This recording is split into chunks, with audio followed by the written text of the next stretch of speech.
Doctors 24-24 घंटे वो PP suit में लगे हुए हैं। इसमें कोई दो राय नहीं है। और मैं आपको बता रहा हूं, जो व्यूअर्स इस समय देख रहे हैं, कि कोई भी हॉस्पिटल, जिस हॉस्पिटल में आप जा रहे हैं और आपको लग रहा है उस हॉस्पिटल में जगह नहीं है, वाकई जगह नहीं है, वाकई समस्याएं हैं, वाकई बेड्स की कमी है, लेकिन सबको अस्पताल जाने की आवश्यकता भी नहीं है, यह भी महत्वपूर्ण है। डॉक्टर पीएन अरोड़ा, मैं आपका रुख करता हूं। देखिए, एक है इलाज, दूसरा है मैनेजमेंट।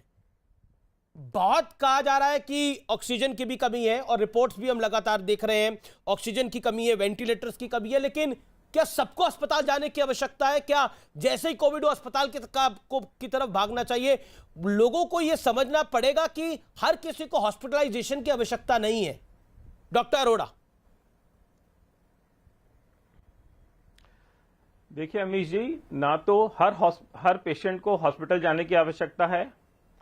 90% पेशेंट्स हमारे बिना हॉस्पिटल जाए ठीक हो रहे हैं, होम आइसोलेशन से ठीक हो रहे हैं। ऑक्सीजन की कोई कमी नहीं है।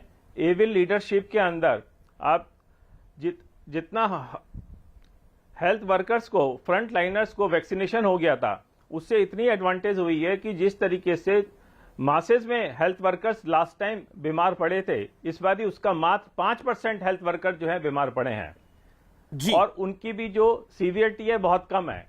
तो जिस तरीके से वैक्सीनेशन प्रोग्राम हुआ, उससे हेल्थ वर्कर्स को बहुत एडवांटेज मिला और वो बहुत अच्छे से अपनी सर्विसेज को दे रहे हैं जी डॉक्टर। और गैस ऑक्सीजन की कोई कमी नहीं है इस टाइम, और हर पेशेंट को हॉस्पिटल की जरूरत नहीं है, हॉस्पिटलाइजेशन की कोई आवश्यकता नहीं है। होम आइसोलेशन से पेशेंट 90% से ऊपर होम आइसोलेशन से पेशेंट ठीक हो रहे हैं जी। और आपने अच्छी एक इंपॉर्टेंट बात बोली, और मैं जिसको लेकर जाना चाहता हूं राजेश पारिक और डॉक्टर नीरज जैन के पास भी। राजेश पारिक साहब, आप महाराष्ट्र मुंबई में हैं, डायरेक्टर हैं जस्ट लोक हॉस्पिटल के। हम जान रहे हैं कि स्थितियां हर राज्य में ही बेकाबू हुई हैं, लेकिन आखिरकार वैक्सीनेशन जो किया गया है, क्योंकि वैक्सीनेशन फॉर ऑल की ड्राइव हम देख रहे हैं कि चल रही है कि सबको वैक्सीनेट करना चाहिए, और करना भी चाहिए, लेकिन क्योंकि हमारे यहां पर एज वाइज वैक्सीनेशन हुआ है, क्योंकि हमारे यहां फ्रंटलाइन वर्कर्स जो किसी भी एज ग्रुप का हो उसको वैक्सीनेशन पहले होना चाहिए, उसका कुछ बेनिफिट मिल रहा है? या फिर आपको लगता है अगर ये वैक्सीनेशन फॉर ऑल शुरू से खुली होती तो ज्यादा बेनिफिट होता? What is your take, Rajesh Pareek साहब? देखिए अमीश, जो मेरे विचार है वो साफ साफ पहले से वैसे ही है। आप पूछ रहे थे पहले कि क्या हम समझ नहीं पाए या समझ के कर नहीं पाए, दोनों। अमीश जी, मैं तो अभी बोल के थक गया हूँ। हमको बहुत अफसोस होता है, लेकिन आश्चर्य नहीं होना चाहिए। अफसोस हो सकता है, आश्चर्य की बिल्कुल बात नहीं है। देखिए, एक साल से ज्यादा पहले जब हमने हमारी पहली किताब कोरोना वायरस पे लिखी थी, उसमें हमने बिल्कुल लिखा था कि दूसरी लहर आने की संभावना है और उसके लिए तैयारी होनी चाहिए। वो किताब में 40 से और चीजें हैं जो हमने लिखी थी, जो अब आप सही निकली हैं। उसके बाद दिसंबर में मैंने एक पेपर लिखा था, उसमें मैंने ये भी लिखा था कि अब वैक्सीनेशन की जो बात कर रहे हैं, कि वैक्सीनेशन जब हम देते हैं तो उम्र से देते हैं, हेल्थ वर्कर से देते हैं, वो सब सही है, लेकिन हमारे पास बहुत अच्छा डेटा था सितंबर से, जिसको सीरो प्रेवलेंस डेटा बोलते हैं। ये डेटा हमको दिखाता है कि कई एरिया में जो इम्यूनिटी अच्छी थी और कई में कम थी।